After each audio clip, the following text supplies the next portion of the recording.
Hey guys, welcome to the second part of the RAID controller explanation, where I show you guys the RAID controller.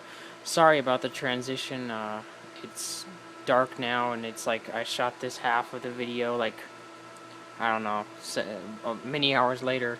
I had a lot of things going on. I had to go to work and stuff, and it just so happened today a transformer on our block blew up.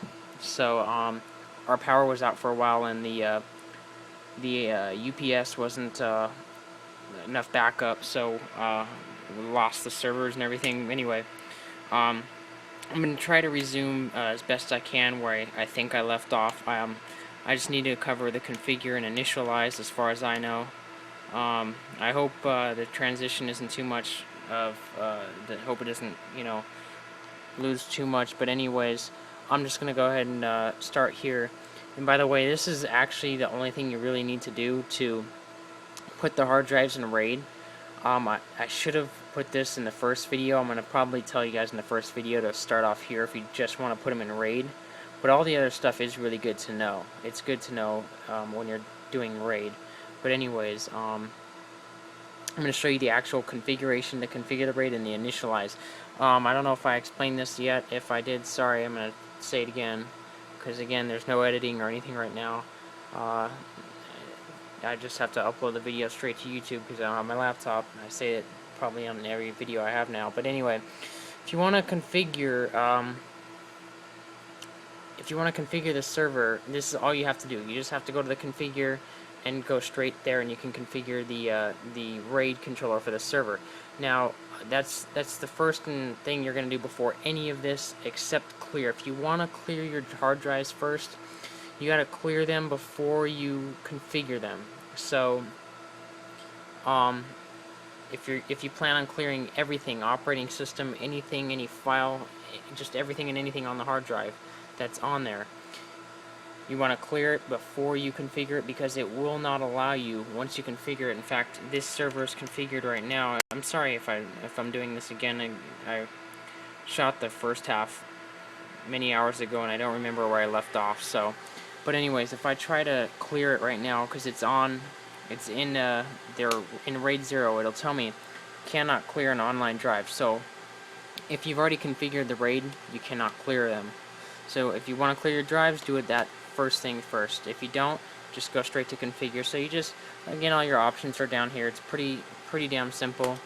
Enter, okay, easy configuration, new configuration. There's all these different configurations, and I'm going to explain that right now.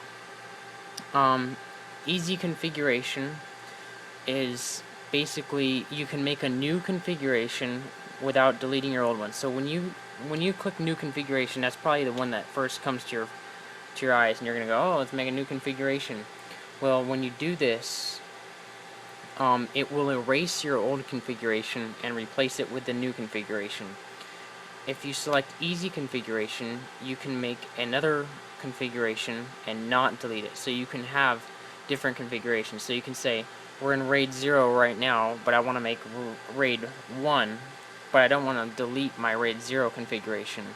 I want to have that, stored in there, so if I ever want to go back to RAID 0. Versus if you're in RAID 0 now and you want to go to RAID 1 and you click new configuration, it's going to delete that whole RAID 0 configuration and replace it with a RAID 1. View add configuration. Again, this is just so you can view your configuration right now. I clicked enter, so it's going to check for the drives, and it's going to come up in just a second. There it is, and you can view the configuration that you have right now.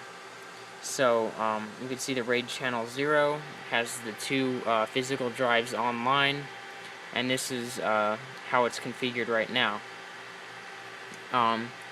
You can push, it shows everything down here.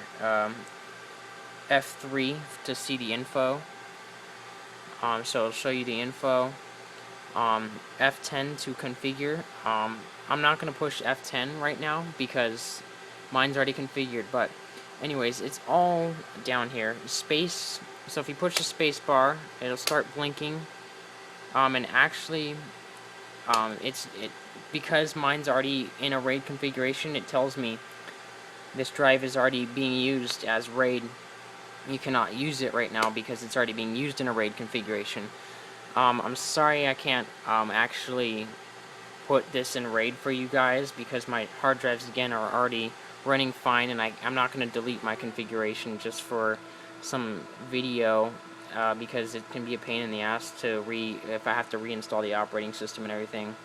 But you guys, I'm just showing you how to do it. You guys will figure it out. I mean, all you have to do is just follow the instructions down here. It's really simple. It's incredibly simple to do.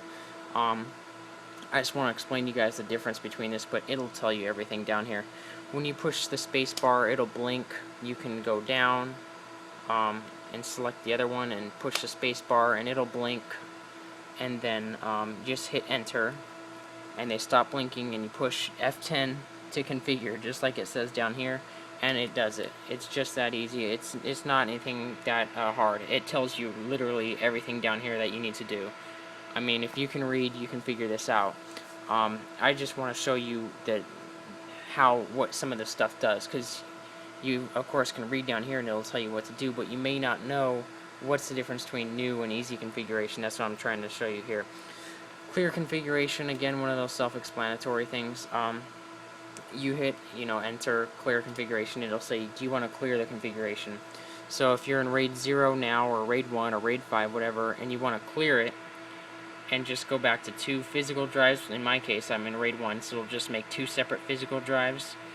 It'll just delete the logical drive, the RAID 1 drive that I have right now, and it will just make it, again, 2 separate physical drives independent of each other. You just hit yes, enter, and that's it. Obviously I'm not going to do that because I don't want to delete my configuration. And then specify boot drive. That's simple. I mean, that's just like what you have in the BIOS. So you can say logical boot drive presently 0. So you could say 1 if you want to do logical drive 1. Obviously, I only have 1 logical drive on here. And that's drive 0.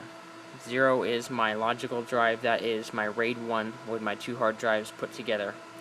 And then I just say enter, boot from drive 0.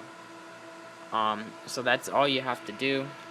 That's pretty much it for here. What else? Oh, okay. And then when you configure it,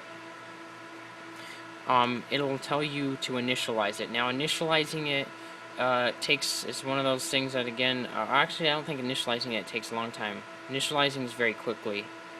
A lot of things on here take a long time to do, like if you want to erase a drive or check consistency, that will take hours and hours depending on the size disk you have. But the initialize is what it does is it just gets the server to recognize the drive. When you first make any logical drives, you want to initialize them. So if I made put 2 drives and configured them into RAID 0, RAID 1, or RAID 5, it'll even tell you down here, like I said, it'll tell you everything you need to do. Just read it. Don't just push buttons and exit out of it, as soon as a message pops up. You want to read the messages, because it will tell you important stuff, like data may be lost, or you can't do this, or are you sure you want to do this, because that's not how it should be done.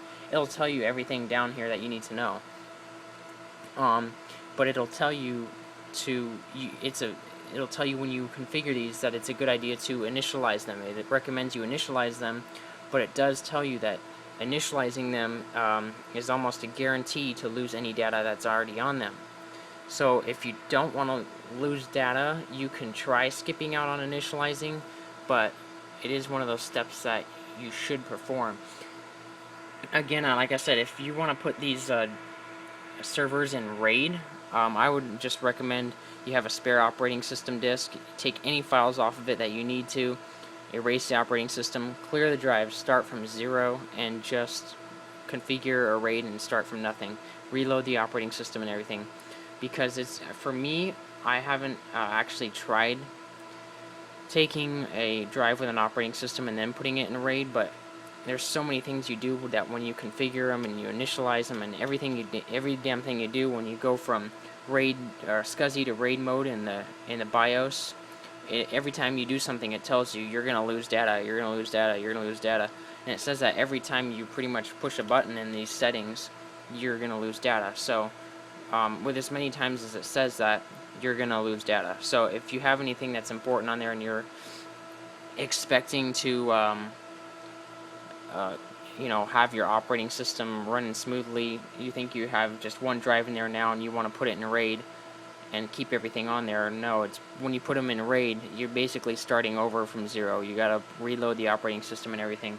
So I would not recommend you put your disks in RAID unless you sort of know what you're doing. You know how to load an operating system. That's pretty easy to do as well. Another thing I just wanted to tell you guys is you have to have an operating system that recognizes physical drives, or I mean logical drives. Windows Server 2003, 2008, and some versions of Linux. I think Red Hat, Linux server versions. I don't know about Ubuntu, but you have to have an operating system that will read logical drives. If you put XP or Vista, or you want to pimp out your server and put Windows 8, it's not going to work. It has to be able to read logical drives, not physical drives. Because you are booting from a logical drive now, you're loading everything onto a logical drive, which means the operating system has to be able to see that there's two drives working together. And it doesn't have to see that part, but it has to see that a logical drive, which is two drives working together, or three drives working together, depending on what RAID mode you have it in. But only server operating systems usually are going to do that. So I would recommend you have the Windows Server 2003 or 2008, or some versions of Linux. You can just do a quick Google search and find out which ones will work for you. But there are drivers by Dell that are made so that you can do it on any operating system, but I've never successfully gotten it to work, and it's really hard to do because you have to do it through floppy disks, and then there's always something that gets in the way, like the operating system won't let you load that driver or something. So it's easy just to have a Windows Server 2008 or 2003 or whatever. So I'm going to exit out of here and just show you guys. If you did it right, it'll say please reboot your system. So we'll go ahead and just reboot it. And wait a second. I have to turn on the KVM switch here. Okay. And then you should get the normal thing that pops up, the booting for the BIOS. And if you did everything correctly and you configured it right, you will get the little, when it loads the BIOS, it's kind of, I know these servers are kind of slow in the BIOS. Anyway.